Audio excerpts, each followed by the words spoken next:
है कि आप एक किसी ऐसे ट्रांसफॉर्मेशन से गो थ्रू हो रहे हो, आपकी लाइफ में चेंज आ रहा है गाइस। एंड इस ट्रांसफॉर्मेशन से आपको गो थ्रू होने की बहुत ज़रूरत है, क्योंकि आपकी लाइफ में लिटरली चेंज आ रहा है। ये ट्रेडिशनल वे में चेंज हो रही है, चीज़ें आपके फेवर में हो रही है। अभी तक अगर आपकी लाइफ में डिसअपॉइंटमेंट था, जहाँ आपको ऐसा लगता था कि चीज़ें स्पिल हो गई है आपको, या आपके रिलेशनशिप में आपको धोखा मिला है, now you are going through with the transformation, और you will go through with the transformation. And आपकी लाइफ में एक ट्रांसफॉर्मेशन हो रहा है और एक पॉजिटिव चेंज आ रहा है, ट्रेडिशनल चेंज आ रहा है। ओके, कहीं ना कहीं पॉजिटिव एनर्जी में आप जा रहे हो। ये ट्रांसफॉर्मेशन के बाद यू विल सी कि that your energy is totally changed, now you are in a positive mindset. आपका जो माइंडसेट है वो पॉजिटिव हो रहा है, आपका जो वे ऑफ लिविंग है या जो वे ऑफ थिंकिंग है वो चेंज हो रही है, वो पॉजिटिव हो रही है।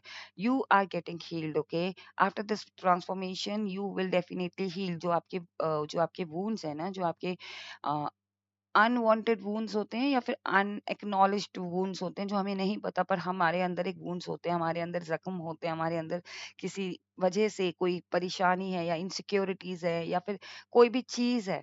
ओके, वो कहीं ना कहीं घर कर जाती है, वो चीज हील हो रही है। ओके, कहीं ना कहीं मुझे लग रहा है कि आप एक स्पिरिचुअल पाथ पे आप after this transformation you will see कि आप एक स्पिरिचुअल पाथ में चल रहे हो। आपको समझ में आएंगे ये चीजें क्यों होती हैं, क्यों आपको इन चीजों से गो थ्रू होना पड़ता है, क्यों आपके साथ इतना ये बिट्रेल या फिर ये जो लॉसेस हैं ये आपको फेस करने पड़ते हैं, बिकॉज आपका एक बेटरमेंट के लिए आपका ट्रांसफॉर्मेशन होता है। आपका जो पर्पस है आपकी लाइफ में, वो पर्पस आपको पता चलता है, इसलिए आप थोड़ा स्पिरिचुअल तरीके से चीजों को देखने लगेंगे।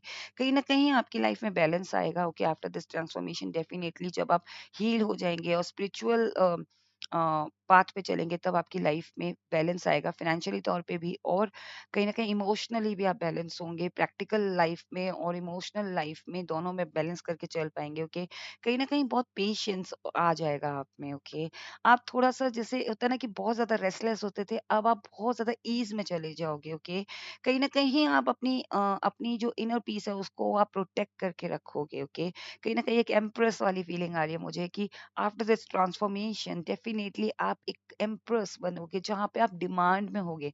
आपकी नॉलेज, आपका जो आपकी जो विज़डम है, आपकी जो नॉलेज है, आपका जो पर्सनैलिटी है, वो डिमांड में होगा। ओके, कहीं न कहीं आप एक अच्छी लाइफ, एक किंग की तरह, एक एम्प्रेस की तरह आप अपनी लाइफ को आफ्टर दिस ट्रांसफॉर्मेशन लिव करोगे। ओके, और कहते हैं ना, लीड करोगे और दूसरों को गाइड करोगे, तब कैसे टफ सिचुएशन से कैसे गो थ्रू होते हैं। तो हो सकता है कि आप एक लीडर की तरह आप निकलो, एक एम्प्रेस जो जिसको देख के लोग एडमायर करते हैं, लोग उसकी तरह